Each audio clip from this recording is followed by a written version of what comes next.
ओम शांति। प्रातः मुरली। ओम शांति। बाप दादा 18/6/2025 के परमात्मा मधुर महावाक्य। मीठे बच्चे, ये रुद्र ज्ञान यज्ञ स्वयं रुद्र भगवान ने रचा है।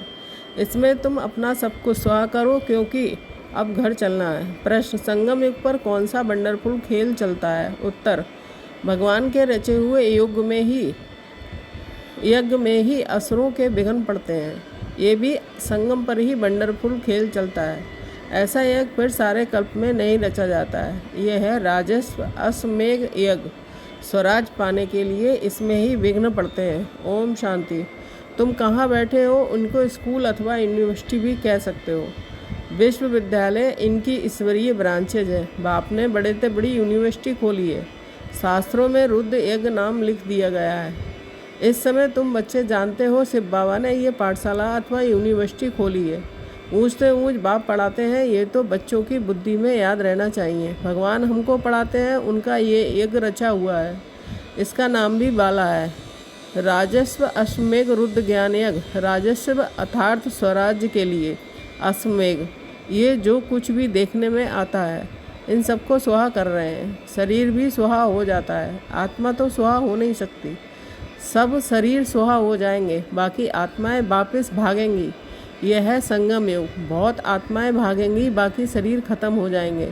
यह है सब ड्रामा। तुम ड्रामा के बस चल रहे हो। बाप कहते हैं हमने राजस्व यज्ञ रचा है। ये भी ड्रामा प्लान अनुसार रचा गया है। ऐसे नहीं कहेंगे कि मैंने यज्ञ रचा है। ड्रामा प्लान अनुसार तुम बच्चों को पढ़ाने के लिए कल्प मुआफिक ज्ञान यज्ञ रचा गया। मैंने रचा है, ये भी अर्थ नहीं निकलता है। ड्रामा प्लान अनुसार रचा गया है, कल्प कल्प रचा जाता है। ये ड्रामा बना हुआ है ना। ड्रामा प्लान अनुसार एक ही बार यज्ञ रचा जाता है। ये कोई नई बात नहीं है। अभी बुद्धि में बैठा है बरोबर। 5000 वर्ष पहले भी सतयुग था। अब चक्र फिर रिपीट हो रहा है। फिर से नई दुनिया स्थापन हो रही है। तुम नई दुनिया में स्वराज पाने के लिए पढ़ रहे हो। पवित्र भी जरूर बनना है। बनते भी वही हैं जो ड्रामा के अनुसार कल पहले बने थे, अभी भी बनेंगे। साक्षी हो, ड्रामा को देखना होता है और फिर पुरुषार्थ भी करना होता है। बच्चों को मार्ग भी बताना है। मुख्य बात है पवित्रता की। बाप को बुलाते ही हैं कि आओ पवित्र बनाकर हमको इस छीछी दुनिया में ले जाओ, छीछी दुनिया से ले जाओ। बाप आए ही हैं घर ले जाने के लिए। बच्चों को पॉइंट तो बहुत दी जाती हैं। मुख्य बात फिर भी बाप कहते हैं मन मनावा। पावन बनने के लिए बाप को याद करते हैं, ये भूलना नहीं चाहिए। जितना याद करेंगे उतना फ़ायदा होगा। चार्ट रखना चाहिए, नहीं तो फिर पिछाड़ी में फेल हो जाएंगे। बच्चे समझते हैं हम ही सतो प्रधान थे। नंबरवार पुरुषार्थ अनुसार जो ऊंच बनते हैं उनको मेहनत भी जास्ती करनी पड़ेगी, याद में रहना पड़ेगा। ये तो समझते हो। बाकी थोड़ा समय है, फिर सुख के दिन आने हैं। बरोबर हमारे अथा सुख के दिन आने हैं।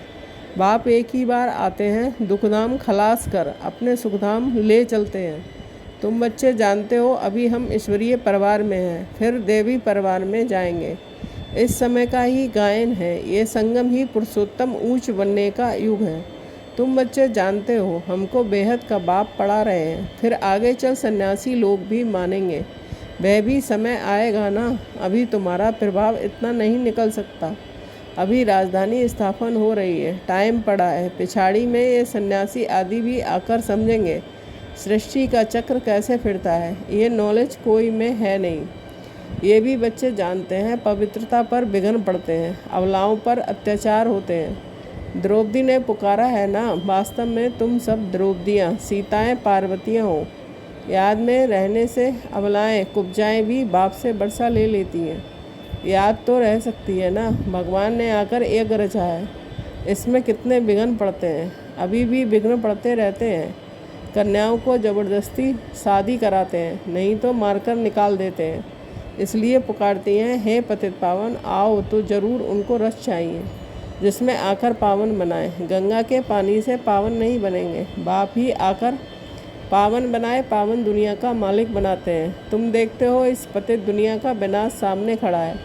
क्यों ना बाबा का बन जाएं, स्वाहा हो जाएं। पूछते हैं स्वाहा कैसे हो, ट्रांसफ़र कैसे करें। बाबा कहते हैं बच्चे तुम इस साकार बाबा को देखते हो ना। ये खुद करके सिखा रहे हैं। जैसा कर्म हम करेंगे, हमको देख कर और करेंगे। बाप ने इनसे कर्म कराया ना, सारा एक में सुहा कर दिया। सुहा होने से कोई तकलीफ थोड़ी ही है। ये ना बहुत साहूकार ना गरीब था, ना साधारण था। यज्ञ रचा जाता है तो उसमें खान पान की सब सामग्री चाहिए ना। यह है ईश्वरीय यज्ञ। यज्ञ ने आकर इस ज्ञान यज्ञ की स्थापना की है।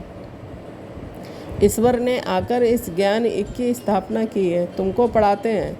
इस यज्ञ की महिमा बहुत भारी है। ईश्वर यज्ञ से ही तुम्हारा शरीर निर्वाह होता है। जो अपने को अपरमय समझते हैं, हम ट्रस्टी हैं, ये सब कुछ ईश्वर का है। हम शिव बाबा के यज्ञ से भोजन खाते हैं। ये समझ की बात है ना। यहाँ तो नहीं सबको आकर बैठना है। इनका सैंपल तो देखा, कैसे सब कुछ सुहा किया। बाबा कहते हैं जैसे कर्म ये करता है, इनको देख औरों को भी आया कि बहुत ही सुहा हुए। जो जो हुए वह अपना बरसा लेते हैं। बुद्धि से भी समझा जाता है। आत्मा तो चली जाएगी, बाकी शरीर सब खत्म हो जाएंगे। ये बेहद का यज्ञ है, इसमें सब सुहा होंगे। तुम बच्चों को समझाया जाता है कैसे बुद्धि से सुहाओ, नष्ट मोह बन जाओ। ये भी जानते हो ये सारी सामग्री खाक हो जानी है। इतना बड़ा यज्ञ है, वहाँ फिर कोई यज्ञ नहीं रचा जाता है, ना कोई उपद्रव होते हैं। ये जब सब जो भक्ति मार्ग के अनेक यज्ञ हैं, वह सब खत्म हो जाते हैं। ज्ञान सागर एक ही भगवान है। वही मनुष्य सृष्टि का बीज रूप सत्य चेतन है। शरीर तो जड़ है, आत्मा ही चेतन है। वह ज्ञान सागर है। तुम बच्चों को ज्ञान सागर में बैठ पढ़ाते हैं, वह सिर्फ गाते रहते हैं और तुमको बाबा सारा ज्ञान सुना रहे हैं। ज्ञान कोई बहुत तो है नहीं। वर्ल्ड का चक्र कैसे फिरता है ये सिर्फ समझना है। यहाँ बाप तुमको खुद पढ़ा रहे हैं। कहते भी हैं साधारण तन में प्रवेश करता हूँ। भागीरथ भी मशहूर है। जरूर मनुष्य ही होगा जिसमें बाप आएगा। उनका एक ही नाम चला आता है शिव, और सबके नाम बदलते हैं। इनका नाम नहीं बदलता। बाकी भक्ति में अनेक नाम रख दिए हैं। यहाँ तो है ही शिव बाबा। शिव कल्याणकारी कहा जाता है। भगवान ही आकर नई दुनिया स्वर्ग स्थापन करते हैं तो कल्याणकारी ठहरा ना। तुम जानते हो भारत में स्वर्ग था, अभी नरक है, फिर स्वर्ग जरूर होगा। इनको कहा जाता है पुरुषोत्तम संगम युग। जबकि बाप खिवैया बन तुमको उस पार से उस पार ले जाते हैं। ये है पुरानी दुख की दुनिया, फिर जरूर नई दुनिया होगी। ड्रामा के अनुसार जिसके लिए तुम सभी पुरुषार्थ करते हो, बाप की याद ही घड़ी घड़ी भूल जाती है। इसमें है मेहनत। बाकी तुमसे जो विक्रम हुए हैं उनकी सज़ा कर्म भोग के रूप में भोगनी ही पड़ती है। कर्म भोग अंत तक भोगना ही है, इसमें माफ़ी नहीं मिल सकती है। ऐसे नहीं है बाबा क्षमा करो, कुछ भी नहीं है। ड्रामा के अनुसार सब होता है, क्षमा आदि होती ही नहीं है। हिसाब किताब चुकतू करना ही है। तमो प्रधान से सतो प्रधान बनना है, इसके लिए श्रीमत भी मिलती है। श्री श्री शिव बाबा की श्रीमत से तुम श्री बनते हो। ऊँचते ऊँच बाप तुमको ऊँच बनाते हैं। तुम अभी बन रहे हो, अभी तुमको स्मृति आई है। बाबा कल्प कल्प आकर तुमको हमको पढ़ाते हैं। आधा कल्प उनकी प्रारब्ध होती है। सृष्टि चक्र कैसे फिरता है उस नॉलेज की दरकार नहीं रहती है। कल्प कल्प एक ही बार आकर बतलाते हैं कि ये सृष्टि का चक्र कैसे फिरता है। तुम्हारा काम पढ़ना और पवित्र बनना है, योग में रहना है। बाप के बनकर और पवित्र नहीं बनेंगे तो 100 गुना दंड पड़ जाएगा। नाम भी बदनाम हो जाता है। गाते भी हैं सतगुरु का निंदक ठहर ना पाए। मनुष्यों को पता नहीं है कि ये कौन है। सत बाप ही सतगुरु सत टीचर होगा ना। तुमको पढ़ाते वह हैं, सच्चा सतगुरु वह है। जैसे बाप ज्ञान का सागर है, तुम भी ज्ञान के सागर हो ना। बाप ने तो सारा ज्ञान दे दिया है।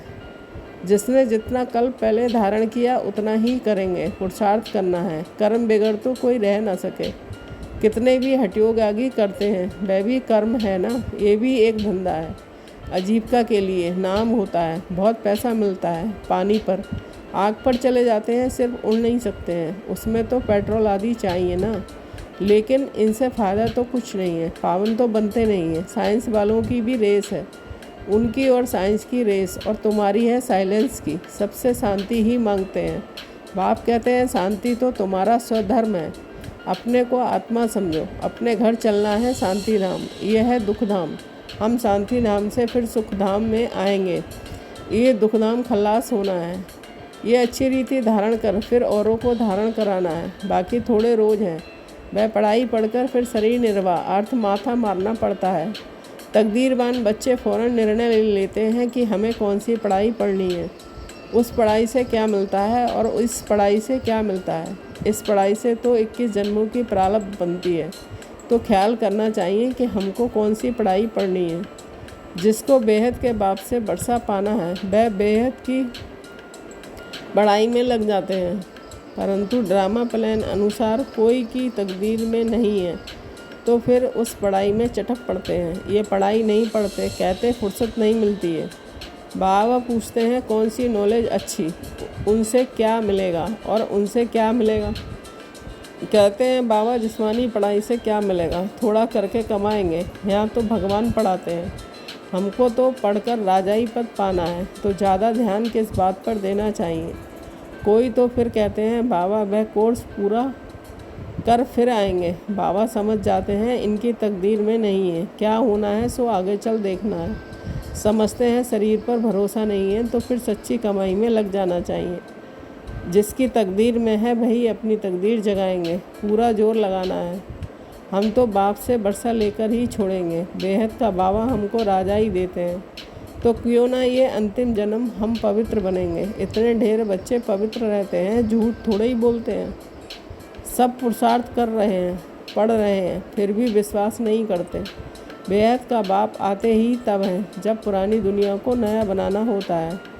पुरानी दुनिया का विनाश तो सामने खड़ा है, ये बहुत क्लियर है। इस समय भी बरोबर वही है।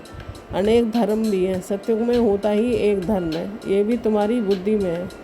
तुम्हारे में भी कोई है जो निश्चय अर्जुन कर रहे हैं। अरे निश्चय करने में टाइम लगता है क्या? शरीर पर भरोसा थोड़ा ही है, जरा भी चांस गंवाना नहीं चाहिए। जिसकी तकदीर में नहीं है तो जरा भी वृद्धि बुद्धि में आता नहीं है। अच्छा मीठे मीठे सिकिंदे बच्चों के प्रति माता पिता बाप दादा का याद प्यार और गुड मॉर्निंग। रूहानी बाप की रूहानी बच्चों को नमस्ते। हम रूहानी बच्चों की रूहानी माता पिता बाप दादा को याद प्यार गुड मॉर्निंग, नमस्ते नमस्ते। शुक्रिया बाबा, शुक्रिया। धारणा के लिए मुख्य सार 1 पॉइंट। सच्ची कमाई कर 21 जन्मों के लिए अपनी तकदीर बनानी है। शरीर पर कोई भरोसा नहीं है, इसलिए जरा भी चांस नहीं गंवाना है। 2 पॉइंट। नष्टो मोआ बनकर अपना सब कुछ रुद्र यज्ञ में सुहा करना है। अपने को अर्पण कर ट्रस्टी हो संभालना है। साकार बाप को फॉलो करना है। वरदान ईश्वरीय नशे द्वारा पुरानी दुनिया को भूलने वाले सर्व प्राप्ति संपन्न भव।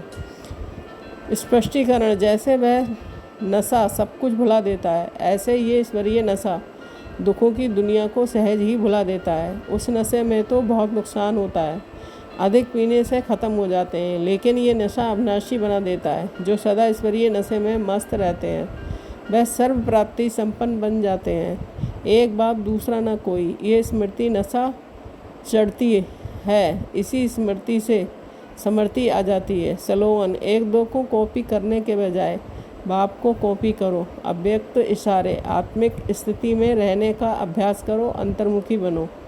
अंतर्मुखी रहने वाले ही हर ज्ञान की गुहता में जा सकते हैं। ज्ञान की हर पॉइंट का राज क्या है और किस समय किस विधि से उस कार्य में व सेवा में लगाना है, इस तरह से उस पर मनन करते उस राज के रस में चले जाओ तो नशे की अनुभूति कर सकेंगे। Om Shanti. Thank you Baba.